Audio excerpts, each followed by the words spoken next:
Hello everyone. आज एक नया टॉपिक कॉन्टिन्यूटी एंड डिफरेंशिएबिलिटी हम डिस्कस करने वाले हैं। तो पहले हम एक फंक्शन के कॉन्टिन्यूटी के बारे में डिस्कशन करेंगे, उसके बाद उसके डिफरेंशिएबिलिटी के बारे में डिस्कशन करेंगे। तो स्टार्ट करते हैं। देखिए, पहले मैं कुछ ग्राफ्स ड्रॉ कर रहा हूँ, ध्यान से थोड़ा देखिएगा।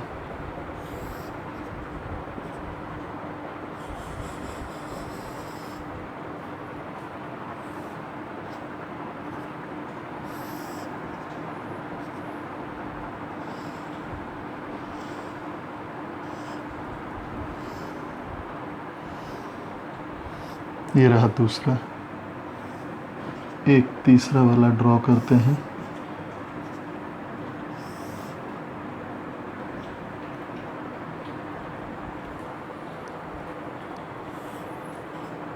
और एक ग्राफ ड्रॉ करते हैं।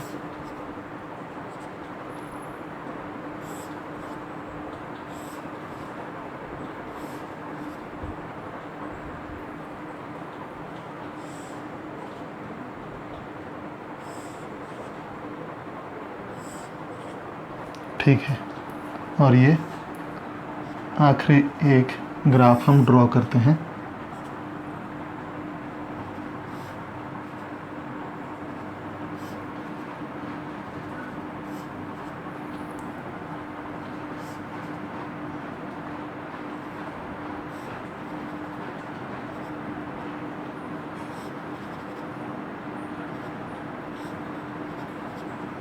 ठीक है, ये 5 ग्राफ हमने ड्रॉ कर लिए हैं। यहाँ पे देखिए, कॉन्टिन्यूटी का मतलब क्या है। हम पहले ग्राफिकल अप्रोच करेंगे, उसके बाद मैथमेटिकल अप्रोच में जाएंगे। देखिए, कॉन्टिन्यूटी मतलब एक ग्राफ जो है वो कॉन्टिन्यूस फंक्शन का ग्राफ रिप्रेजेंट करेगा। कैसे पता चलेगा? अगर हम उसको एक प्लेन पे बिना अपना हाथ उठाए या फिर पेन उठाए उसको ड्रॉ कर सकते हैं, तो वो जो कर्व बनेगा वो एक कॉन्टिन्यूस फंक्शन का ग्राफ बनेगा। देखिए, यहाँ पे ये वाला जो कर्व था या फिर ये वाला कर्व लीजिए, ठीक है। ये मैंने जब ड्रॉ किया तो पेन को मुझे उठाना नहीं पड़ा, ठीक है। इस प्लेन से, ये जो व्हाइट बोर्ड है ये एक प्लेन है, यहाँ से पेन को हटाना नहीं पड़ा इसको ड्रॉ करने के लिए, ठीक है। लेकिन यहाँ पे स्टार्ट किया, फिर यहाँ पे एंड किया, फिर पेन हटाना पड़ा। यहाँ पे देखिए, यहाँ से स्टार्ट किया, फिर यहाँ पे ख़त्म हुआ, उसके बाद पेन हटाया, फिर यहाँ से ड्रॉ किया, यहाँ पे ख़त्म हुआ ग्राफ, ठीक है। इसी तरह से ड्रॉ किया। यहाँ पे भी वही कंडीशन है, यहाँ पे ड्रॉ कर दिया, फिर पेन उठाया, फिर यहाँ पे गए, फिर यहाँ पे ड्रॉ किया, फिर पेन उठाया, यहाँ पे गए और ड्रॉ करना पड़ा।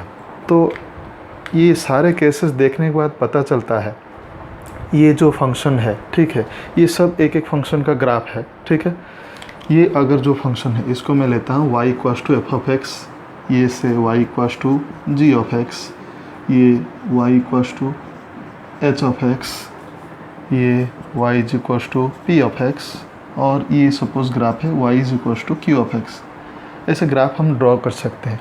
तो यहाँ पे देखिए f(x) और g(x), ठीक है, जो ग्राफ इनका मैंने ड्रॉ किया हुआ है वो कॉन्टिन्यूअस है थ्रू आउट प्लेन, ठीक है। ये जो xy प्लेन दिया हुआ है हर जगह पे वो कॉन्टिन्यूअस है, मतलब ग्राफ कहीं पे टूटा नहीं है, ठीक है।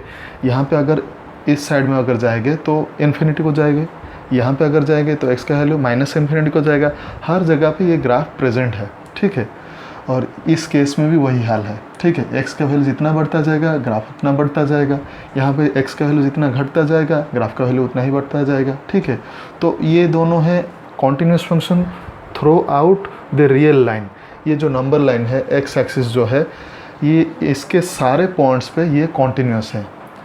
ये भी कॉन्टिन्यूस है, लेकिन ये कॉन्टिन्यूस है कहाँ से कहाँ तक? मान लीजिए ये पॉइंट में ले जाता हूँ A, और ये एक पॉइंट है, इसको मैं ले जाता हूँ सपोज से B। तो A से B तक ये कॉन्टिन्यूस है, उसके बाद कॉन्टिन्यूस नहीं है। यहाँ B के बाद कॉन्टिन्यूस नहीं है, यहाँ पे A से पीछे कॉन्टिन्यूस नहीं है, ठीक है। यहाँ पे देखिए, यहाँ पे ये फ्रैक्शनल पार्ट का फंक्शन का ग्राफ है, ठीक है। 0 1 2, यहाँ पे -1 -2 -3। आपको देख के पता चल रहा होगा 0 से लेकर 1 तक ये कॉन्टिन्यूस है, लेकिन जब 1 आता है तो इसका वैल्यू आ जाता है 0, ठीक है, यहीं पर रहेगा। नेक्स्ट 1 से लेकर 2 तक कॉन्टिन्यूस है, लेकिन जब 2 हम यहाँ पे पुट करेंगे तो उसका वैल्यू आ जाएगा 0, ठीक है। उसी तरह ये है ग्रेटेस्ट इंटीजर फंक्शन का ग्राफ, ठीक है। तो यहाँ पे भी देख के आपको पता चल रहा है कि यहाँ पे हर इंटीजर पॉइंट पे, यहाँ पे 1, यहाँ पे 2, यहाँ पे 3 ऐसे ले सकते हैं, यहाँ पे -1, -2, -3 ऐसे लिख सकते हैं, ठीक है।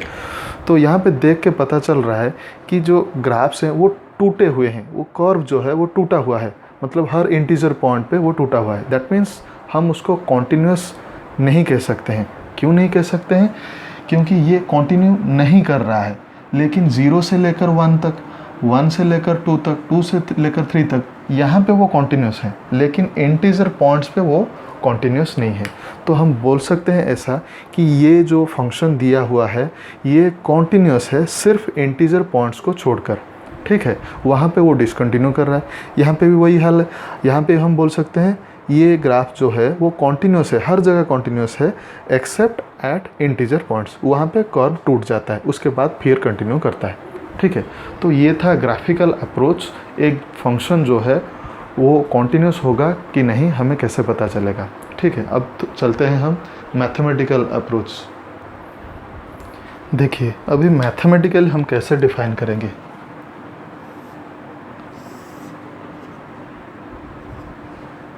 मान लीजिए ये एक फंक्शन दिया हुआ है y = f(x), इसका ग्राफ दिया हुआ है, ठीक है। हम क्या करते हैं, एक पॉइंट लेते हैं, a पॉइंट लेते हैं सपोज, ठीक है। और a से थोड़ा पीछे हम एक पॉइंट लेते हैं विच इज़ a-h। a से उतना ही आगे एक और पॉइंट लेते हैं a+h, ठीक है। तो यहाँ पे इन दोनों में गैप जो है वो रहेगा h, इन दोनों में भी गैप रहेगा h। तो ये f(x) दिया हुआ है, a के लिए इसका वैल्यू आएगा f(a), ठीक है। अभी a-h के लिए अगर लेंगे तो वैल्यू आ जाएगा f(a-h)। a+h के लिए अगर इसका वैल्यू हम लेंगे तो वो आ जाएगा f(a+h), ठीक है। अभी देखिए कॉन्टिन्यूटी चेक करना है हमें इस फंक्शन का, ठीक है। आपको देख के तो पता चल रहा है कि फंक्शन कंटिन्यूस है, ठीक है। तो f is a given function and a is a point which belongs to domain of f, ठीक है। f का जो डोमेन है वहाँ से एक पॉइंट लेते हैं हम, ठीक है। अच्छा, डोमेन का मतलब क्या है? डोमेन का मतलब सपोज एक फंक्शन दिया हुआ है y = f(x). f(x) का अगर ये एक रियल फंक्शन दिया हुआ है, इसका डोमेन का मतलब है मुझे x के सारे वैल्यूज़, ठीक है, उनका सेट लेना है, set of all values of x for which f(x) exist मतलब उसका वैल्यू फाइनाइट आना चाहिए, ठीक है। तो डोमेन से इसीलिए मैंने पॉइंट लिया है क्योंकि वहाँ पे फंक्शन का वैल्यू डिफाइंड होगा, ठीक है, जो कि बहुत ही इम्पोर्टेंट चीज़ है एक फंक्शन के कॉन्टिन्यूटी डिस्कशन करने के लिए। तो अभी क्या करते हैं, हम चेक करना है कॉन्टिन्यूटी। तो पहला काम क्या रहेगा, हम पहले चेक करेंगे left hand limit. Left hand limit जिसको शॉर्ट में LHL भी लिखते हैं। इसका मतलब क्या है, हमको फंक्शन का वैल्यू चेक करना है। f(x) दिया हुआ है, इसका वैल्यू हमें चेक करना है कहाँ पे ना, x से थोड़ा लेफ़्ट जाकर, मतलब x से थोड़ा पीछे, पीछे मतलब माइनस करना पड़ेगा, ठीक है। अच्छा, तो इसको लिख सकते हैं लिमिट a से थोड़ा पीछे मतलब a-h, ऐसा लिखना पड़ेगा। अच्छा, जो h है वो क्या है, h मतलब हम बहुत ज़्यादा बड़ा क्वांटिटी नहीं ले सकते हैं, क्योंकि जब भी हम कॉन्टिन्यूटी चेक करते हैं किसी पॉइंट पे, उसके नेबरहुड मतलब उसके आसपास पॉइंट में हमको चेक करना चाहिए, ठीक है। तो इसके आसपास पॉइंट जब होगा तब h का वैल्यू क्या होना चाहिए, बहुत ही छोटा, बहुत ही नेग्लिजिबल होना चाहिए। सो h जो है यहाँ पे लेंगे, h is a very very small positive real number, ठीक है। बहुत ही छोटा रियल नंबर हम लेंगे। आप जितना छोटा लोगे वो नंबर को, देखिए ये जो गैप है वो उतना छोटा आएगा, ठीक है। करस्पॉन्डिंग यहाँ पे भी उतना ये जो गैप है वो भी उतना छोटा आएगा। मतलब आप जितना स्मॉल वैल्यू लोगे ये इसको उतना ही जल्दी अप्रोच करेगा इस वैल्यू को, ठीक है। अगर ज़्यादा बड़ा ले जाएंगे तो वो ए के नेबरहुड में नहीं रहेगा, ठीक है। इसलिए एच का जो वैल्यू है वो बहुत ही छोटा पॉजिटिव रियल नंबर है। तो यहाँ पे लिख लेते हैं लिमिट एच टेंड्स टू 0, ठीक है। तो ये वाला जो है वो आ गया लेफ्ट हैंड लिमिट। उसी हिसाब से अगर हम राइट हैंड लिमिट डिफाइन करेंगे, right hand limit which is RHL, सो इसको लिखेंगे लिमिट एक्स टेंड्स टू ए। देखिए राइट हैंड साइड, ए के राइट साइड को जाना है, मतलब ए से थोड़ा ज़्यादा लेना है, दैट मीन्स ए प्लस लिखते हैं इसको। और यहाँ पे क्या करना है, एफ एक्स का वैल्यू हमें निकालना है, ठीक है। तो ए से थोड़ा ज़्यादा मतलब कितना है, ए प्लस एच। कितना ज़्यादा होगा, वो बहुत ही नेग्लिजिबल होना चाहिए, ठीक है। तो ये लिमिट चैप्टर में आपने पढ़ा होगा, ये है लेफ्ट हैंड लिमिट, ये है राइट हैंड लिमिट। अगर लेफ्ट हैंड लिमिट और राइट हैंड लिमिट दोनों इक्वल आते हैं और दोनों का वैल्यू सपोज फाइनाइट क्वांटिटी है, ठीक है, यहाँ पे लिख लेता हूँ फाइनाइट रियल नंबर, ठीक है। तो इससे क्या पता चलता है कि limit x tends to a f of x exists, मतलब उस पॉइंट पे लिमिट का वैल्यू एग्जिस्ट कर रहा है, ठीक है। अगर कॉन्टिन्यूटी की बात करेंगे, if LHL equal to RHL equals to f of a, ठीक है। अगर फंक्शन का वैल्यू f of a जो है वो फंक्शन का वैल्यू है at exact point x equals to a, और ये सब फाइनाइट क्वांटिटी होने चाहिए, ठीक है, फाइनाइट रियल नंबर, तब हम बोलते हैं f is continuous at x equals to a, ठीक है।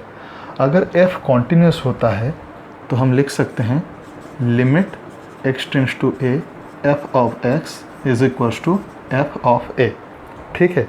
इसका मतलब क्या है, लिमिटिंग वैल्यू,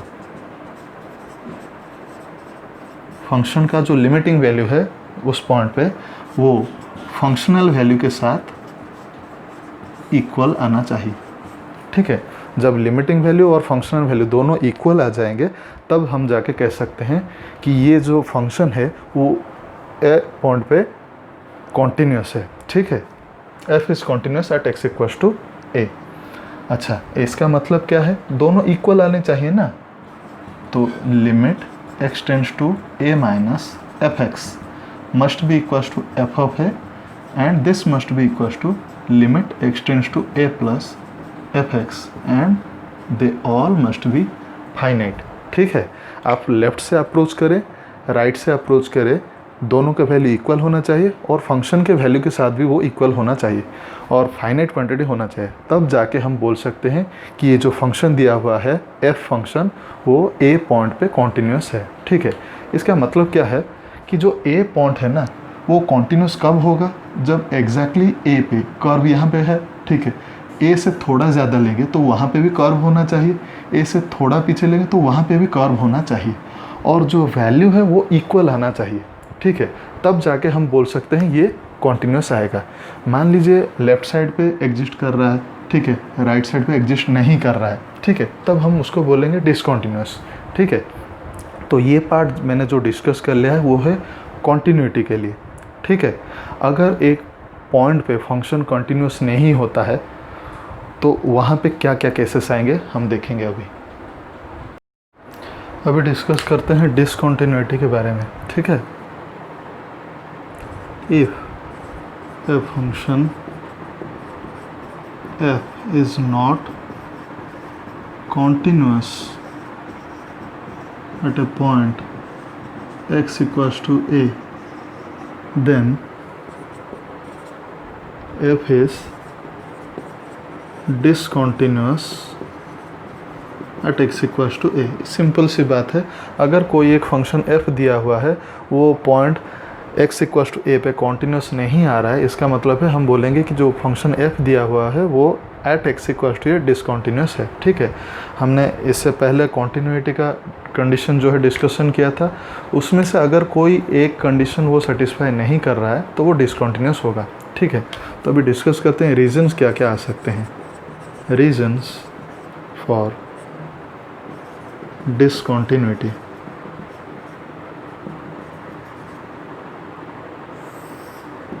ठीक है, पहला जो है वो होता है LHL not equals to RHL। इसका मतलब क्या है, दोनों फाइनाइट क्वांटिटीज़ हैं लेकिन दोनों का वैल्यू इक्वल नहीं आ रहा है। ठीक है, second case LHL equal to RHL equals to finite but LHL equals to RHL not equals to f of a।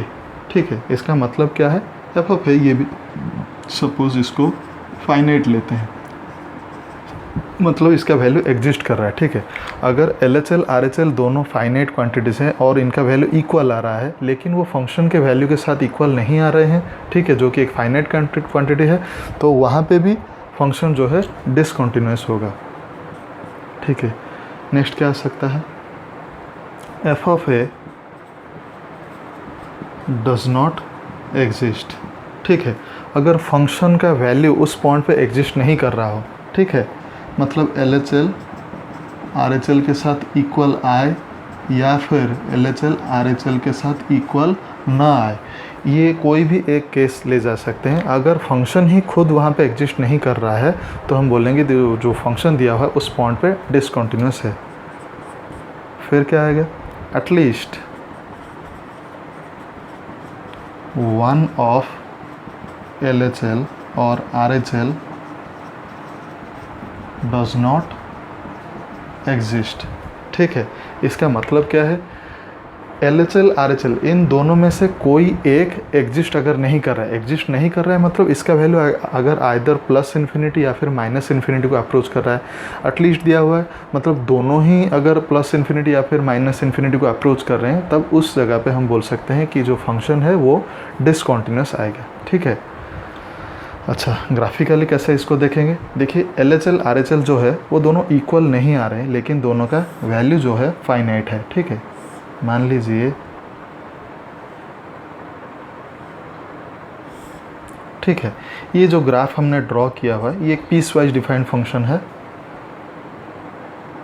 ठीक है, यहाँ पे देखिए, अगर हम ये पॉइंट A ले जाता हूँ, ये y equals to f x का सपोज कोई एक फंक्शन दिया हुआ है, उसका ग्राफ है। ठीक है, यहाँ पे A से अगर थोड़ा पीछे जाते हैं, मतलब लेफ्ट हैंड साइड अगर लिमिट हम निकालेंगे तो यहाँ पे आएगा वैल्यू, इसको हम L ले लेते हैं। A से थोड़ा ज़्यादा लेंगे, ठीक है, राइट नेबरहुड में यहाँ पे जो वैल्यू है वो M आएगा। ठीक है, तो L M दोनों तो इक्वल नहीं आएंगे, ग्राफ से देख के ही पता चल रहा है, और ये भी देख के पता चल रहा है। यहाँ पे देखिए जो कर्व है ना, उसके बीच में एक ब्रोकन पार्ट है। ठीक है, मतलब कर्व यहाँ पे टूटा हुआ है, तो देख के ही आप बता सकते हैं ये फंक्शन जो है ये कॉन्टिन्यूअस नहीं है। तो यहाँ पे जो केस आ रहा है, LHL not equals to RHL and both are finite quantities. ठीक है, नेक्स्ट बोल रहा है LHL RHL दोनों इक्वल आ रहे हैं लेकिन f ऑफ a के साथ इक्वल नहीं आ रहे हैं। ठीक है, मान लीजिए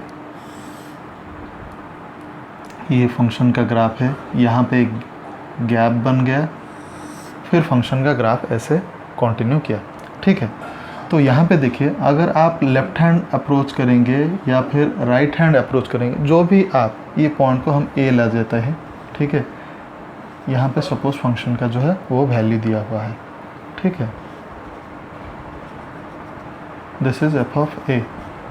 अच्छा, अभी a को हम लेफ़्ट से अप्रोच करें या फिर राइट से अप्रोच करें, ठीक है, इसका वैल्यू सपोज से L आ रहा है, मतलब लेफ़्ट हैंड लिमिट और राइट हैंड लिमिट दोनों इक्वल आ रहे हैं और दोनों फाइनाइट हैं, सपोज L आ रहा है, लेकिन फंक्शन का जो वैल्यू दिया हुआ है वो f ऑफ a यहाँ है।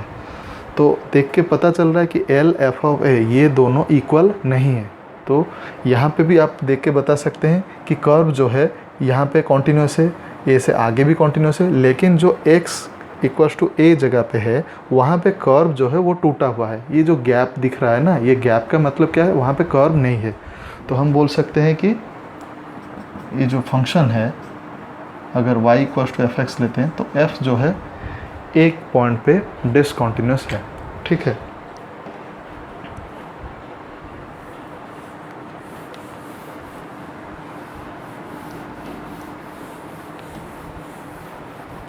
नेक्स्ट मान लीजिए हम लेते हैं एक function f x equals to 1 x greater than 0 -1 x is less than 0, ठीक है। x इक्वल्स टू 0 पे हम डिफाइन नहीं करते हैं, ठीक है। अगर x इक्वल्स टू 0 पे इसका वैल्यू 0 ले जाते हैं तो वो सिग्नम फंक्शन हो जाएगा। हम ये फंक्शन सपोज लेते हैं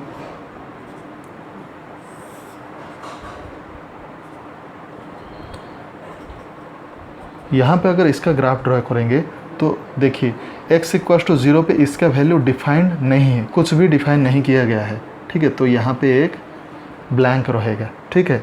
अगर हम x 0 से थोड़ा ज़्यादा लेते हैं तो वहाँ पे वैल्यू जो है वो आएगा +1 हमेशा। अगर 0 से थोड़ा पीछे लेते हैं नेगेटिव आएगा, -1 आएगा, ठीक है। तो यहाँ पे देखिए LHL जो है वो एग्जिस्ट कर रहा है, RHL भी है वो भी एग्जिस्ट कर रहा है, लेकिन फंक्शन का जो वैल्यू है वो वहाँ पे एग्जिस्ट नहीं कर रहा है, ठीक है। तो हम यहाँ पे बोलेंगे ये जो फंक्शन दिया हुआ है x इक्वल्स टू 0 पे डिसकॉन्टिन्यूस है, x से आगे कॉन्टिन्यूस है, x इक्वल्स टू 0 से पीछे कॉन्टिन्यूस है, लेकिन exactly at x equals to 0 it does not exist. और इसी वजह से ये कर्व जो है वो कॉन्टिन्यूस नहीं है और ये फंक्शन भी कॉन्टिन्यूस नहीं है एट x इक्वल्स टू 0। इसके बाद क्या बोल रहा है, अच्छा ये बोल रहा है कि at least one of LHL RHL does not exist, ठीक है। मतलब दोनों के दोनों एग्जिस्ट नहीं कर रहे होंगे या फिर कोई एक इनमें से एग्जिस्ट नहीं कर रहा होगा, ठीक है। देखिए सपोज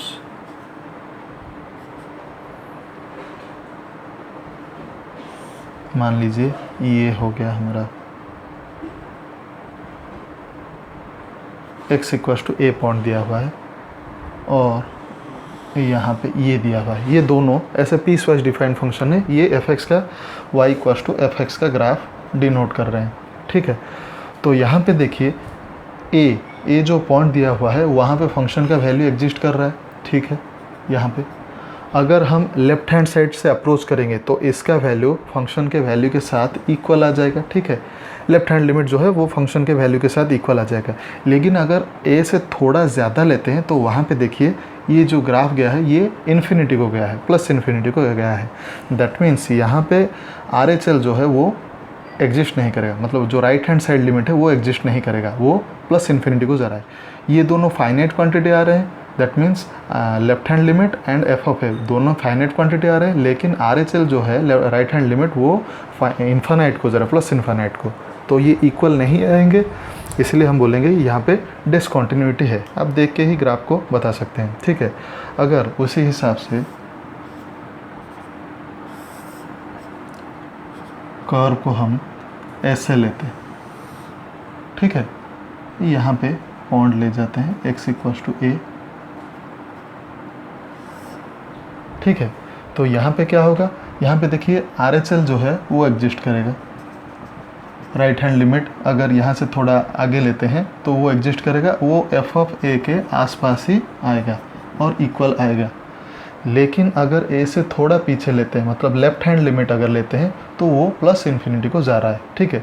अगर कोई ग्राफ ऐसा गया होता, ठीक है, इसको हम थोड़ा एक्सटेंड कर दें, अगर कोई ग्राफ ऐसा गया होता, ठीक है, ये वाला पार्ट ऐसा गया, ये वाला ऐसा गया होता, तो यहाँ पे क्या होता, लेफ्ट हैंड लिमिट अगर निकालते वो माइनस इन्फिनिटी को जाता।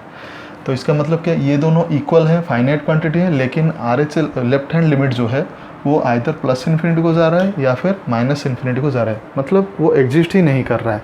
तो उस टाइम पे हम बोलेंगे कि ये जो फंक्शन दिया हुआ है इस पॉइंट पे डिसकॉन्टिन्यूस है, ठीक है। अभी देखिए सपोज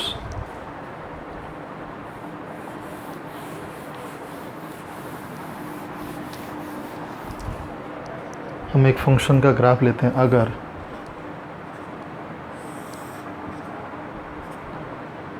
सपोज इस तरह आ गया, ठीक है, ये टच नहीं करेगा,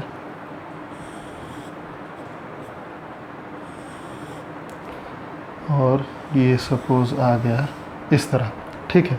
या फिर आप ऐसे भी ले सकते हैं, ये दे दिया फंक्शन का एक ग्राफ, और ये यहाँ पे दे दिया। ठीक है, तो इन दोनों में से देखिए, अगर x = 0 ये पॉइंट लेता हूँ, ठीक है,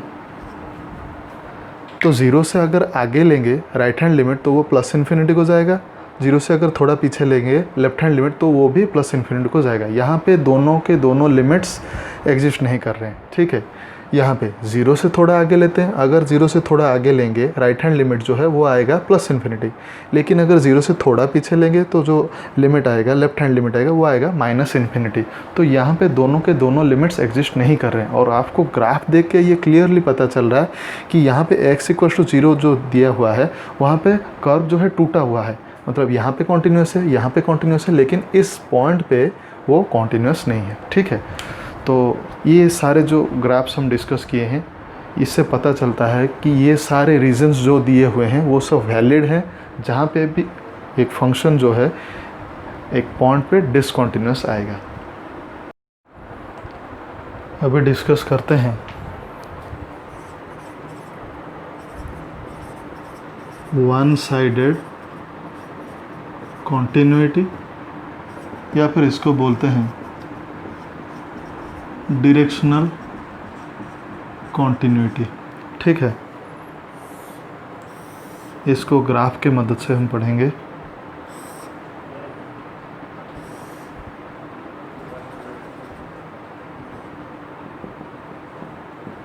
मान लीजिए ये पॉइंट A है, ये ग्राफ है y = fx का। ठीक है,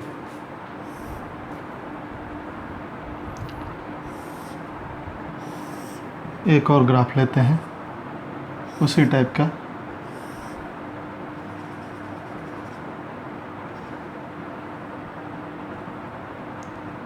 थोड़ा सा ही दोनों में डिफरेंस है, y = fx का ये ग्राफ है, x है, y ओरिजिन है। ठीक है, ये पॉइंट ले जाते हैं A। तो देखिए यहाँ पे अगर x = A लेते हैं, ठीक है, तो f(a) जो है वो यहीं कहीं पे होगा। ठीक है, यहाँ पे भी अगर लेंगे तो ये यहीं कहीं पे होगा, f(a), दिस इज़ f(a).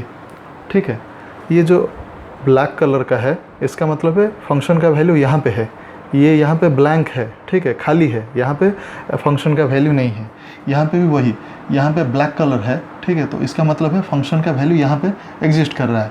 यहाँ पे ब्लैंक है मतलब खाली है, यहाँ पे फंक्शन का वैल्यू नहीं है। ठीक है, ये जो पॉइंट है, किसी एक पॉइंट पे फंक्शन का वैल्यू दो जगह नहीं हो सकता है।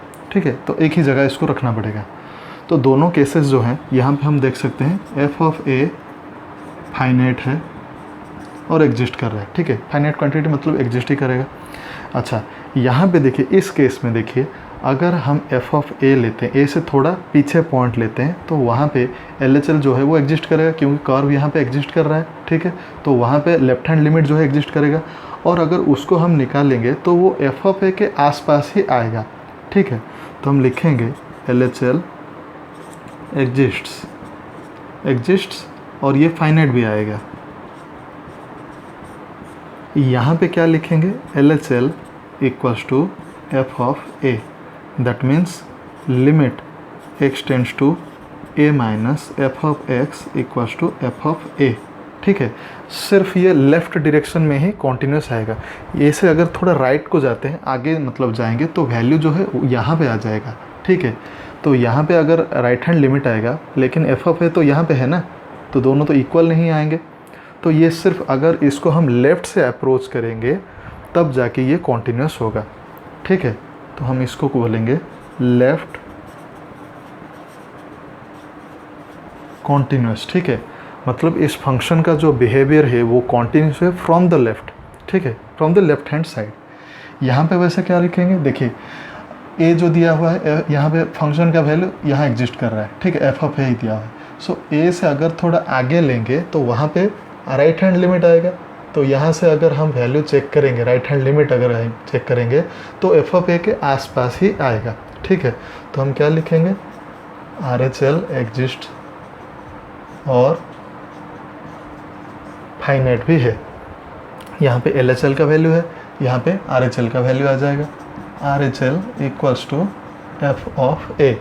ठीक है, नेक्स्ट डेफिनेशन अगर लिख देंगे x tends to a plus F of x equals to F of A, and we say the function is continuous from the right hand side और इट इज़ राइट कॉन्टिन्यूस। ठीक है, left में क्यों नहीं होगा? अगर a से थोड़ा पीछे जाते हैं तो कर्व कहाँ पे है? यहाँ पे है। यहाँ पे अगर हम वैल्यू चेक करेंगे, लेफ्ट हैंड लिमिट अगर चेक करेंगे तो यहीं पे कहीं पे आएगा, लेकिन एफ ऑफ ए जो दिया हुआ है वह उसका वैल्यू ऊपर है यहाँ पे। ये दोनों तो इक्वल नहीं आएंगे, अगर नहीं आएंगे तो वो कॉन्टिन्यूस नहीं होगा। ठीक है, तो यहाँ पे देखिए ये जो सब कॉन्टिन्यूस आ रहे वो आ रहे हैं एक साइड से, ये आ रहा है लेफ़्ट साइड से, ये आ रहा है राइट साइड से। ठीक है, लेकिन अगर पूरा का पूरा कॉन्टिन्यूस होना चाहिए एक पॉइंट पे तो ये दोनों एग्जिस्ट करने चाहिए। ठीक है, मतलब ये जो गैप है ना वो गैप नहीं रहना चाहिए, ये दोनों मिल जाने चाहिए। ठीक है, यहाँ पे भी अगर ये दोनों मिल जाएंगे एक जगह पे, मान लीजिए ये ग्राफ को मैंने शिफ्ट कर लिया यहाँ पे, ठीक है, तो वहाँ पे LHL भी एग्जिस्ट करेगा, RHL एग्जिस्ट करेगा, फंक्शन के वैल्यू के साथ इक्वल भी आएगा। ठीक है, तो वो कॉन्टिन्यूस होगा, वो डायरेक्शनल नहीं होगा कि वन साइडेड कॉन्टिन्यूस नहीं होगा, वो उसको बोलेंगे तो function is purely continuous at that point. यहाँ पे अगर इस कर्व को सपोज मान लीजिए यहाँ पे ले आते हैं तो फंक्शन का वैल्यू तो एग्जिस्ट करेगा, लेफ्ट हैंड लिमिट भी एग्जिस्ट करेगा, राइट हैंड लिमिट भी एग्जिस्ट करेगा और दोनों का वैल्यू जो है वो इक्वल भी आएगा। ठीक है, तो ये है वन साइडेड कॉन्टिन्यूटी। ये जो कॉन्सेप्ट है ये हमको ज़रूरत में आएगा जब हम पढ़ेंगे continuity of a function in an interval.